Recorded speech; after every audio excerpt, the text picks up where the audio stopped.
Hi there, and welcome back to the seventh part of the Awaken to the Truth of You series. And we're going to be talking about the inner being today. So, the inner being, you may have heard of this concept from Abraham Hicks and their teachings, because their focus always throughout their teachings is connect and use your inner being, use it as your guiding system. And I completely understand why, now that I understand more about the inner being. And actually, this leading edge information about the inner being has been brought to the world through Fifth Dimension Earth. So, the inner being is actually a holding space for your soul and so much more. It contains pure positive energy and is 100% love labeled. There are no fear, labeling, vibrations within your inner being. And it is actually the way that you connect to your higher self, because your inner being, as you will now understand from watching about the soul creation, includes an element of your higher self's energy within it. So the actual selection of the type of inner being takes place in non-physical, and it depends on your soul purpose and your soul contract. Now, there are 4 different types of inner being types. I have one specific one that's very feeling based, because it was important for me to have that for my soul contract and the work that I'm going to be doing and doing now. Others have different ones that are relevant, and you may have a different one to my inner being type. So this is preparatory information that hasn't been published as yet in terms of the actual names of each of those inner beings, other than the expanded version that I have. Therefore, I can't pass that information on. So if this information about my expanded inner being doesn't really resonate, the likelihood is it's because you've got a different type of inner being. Okay, so for this information I'm going to give you, it's not actually relevant to know the type of inner being, but it is important for you to note there are different types. So don't compare yourself to others, is the point. Okay, so the inner being connects you to your soul purpose and your soul contract, because it contains that energetic, the makeup of it includes the vibration that relates to your soul purpose and your soul contract. It also has an influence on you. It can actually and does influence your physicality, your personality, your sense of humour and your capabilities, because of the creation of the soul. And actually, what the inner being has to do is take the soul's energy and translate it into a physical body. So this is where that influence comes. It's actually located at the core of you, and it's connected to your pineal gland. I put you there, but it's actually your pineal gland, and which is a spiritual gateway. Now, the pineal gland is a tiny little gland right there in the centre of your mind and your brain. It's like a little pine cone, and the pineal gland is what we focus on in order to open up, to allow connection to your higher self initially, before you move into more expanded ways of connecting. And the inner being actually runs through the middle of you, all the way down to your pelvis. And as I said, there are 4 different types of inner being. Mine is a very feeling based, it's very expanded, and it holds a huge amount of energy. In order for me to be able to heal en masse, the more people that come to my healings, the better. The more power, basically. It becomes more and more powerful because of the way that my inner being has been created. So this is a brilliant image depiction. And if you're listening to this on podcast, go ahead and download the slides that are below this. Actually, if you head over to my website, White Witch Wisdom, to the podcast, page, you'll find the slides there. for you to understand what I'm talking about. So, isn't this brilliant? It's a brilliant depiction of where the inner being is and how it connects to the emotional bodies. And what is really leading edge information is where the egoic bodies are. See how it passes through the conscious and subconscious mind into the emotional bodies.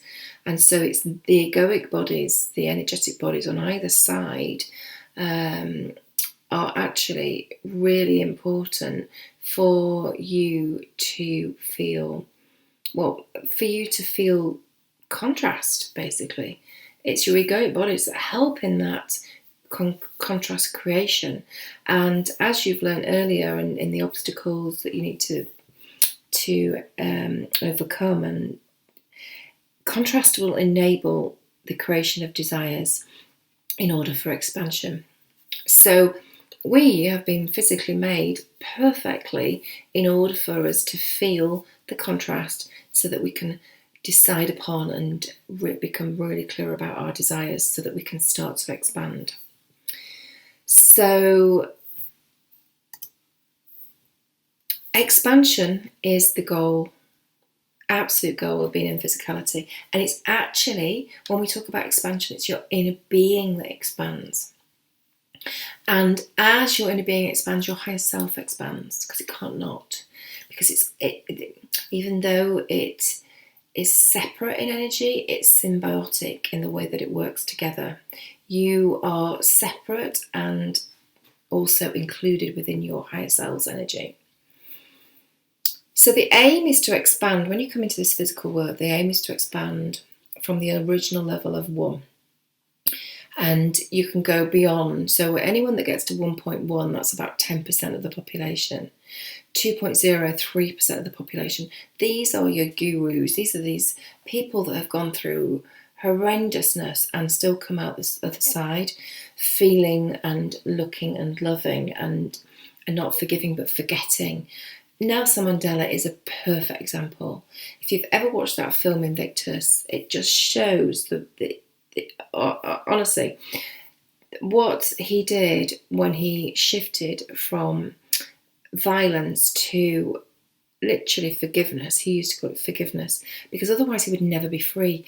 He could not continue to move forward in his life when he was set free had he constantly been looking back at the time that he spent in prison and all the terrible things that happened to him. So he expanded hugely. And then we have 3.0 above, which is less than 1% of the population. Through my expansion, I am now above 6 because of the work that I've done with my spiritual mentors, and because of something that happened within my inner being, I triggered a continual expansion. I can't stop my expansion now because of the way that I've set it up, which is very individual. Other people will struggle through in order to get expansion. Other people will pair up energetically to become expanded. It is an amazing tool, an amazing entity is the inner being. It's a wonderful holding space. So expansion occurs when you, as I've explained, when the truths that you're holding on to are transformed and the perception is created so that you shift your perception from fear to love. And with expansion comes this, when you're expanding through the inner being, as it expands, you become the ascension of your own knowing levels, your own seeing, hearing capabilities of non-physical, and capabilities that you trained for years in non-physical will become enabled. And new high-frequency guides to help you with these new capabilities will connect and become part of your team. And why is all this important? Not just from an expansion point of view. It is also, the more expanded you are, the more easy it is for you to manifest.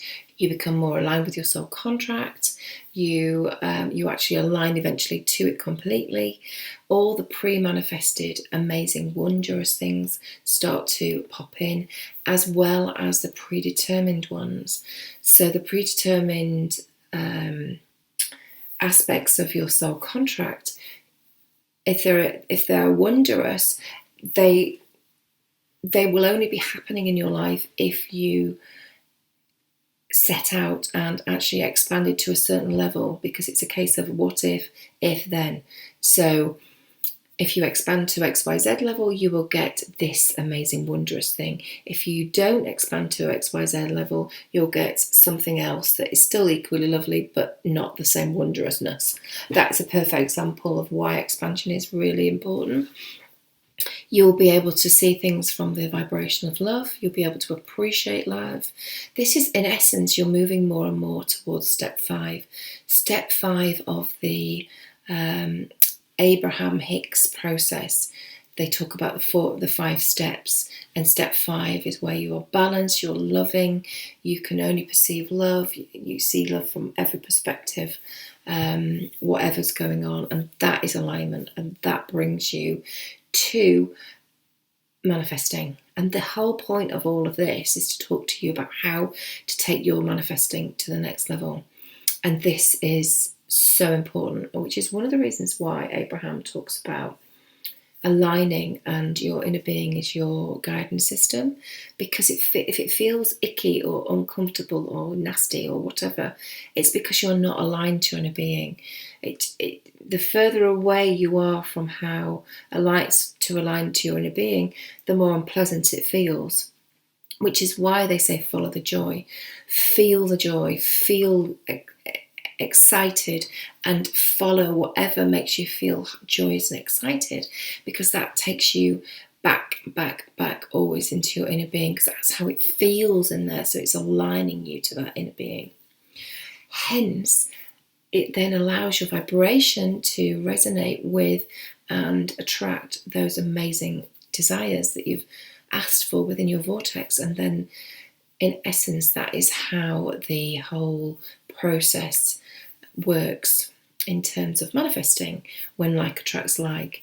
So by connecting in constantly and feeling the joy externally as well as internally with your inner being, that's when you're putting yourself in that vibrational match to your manifesting ass.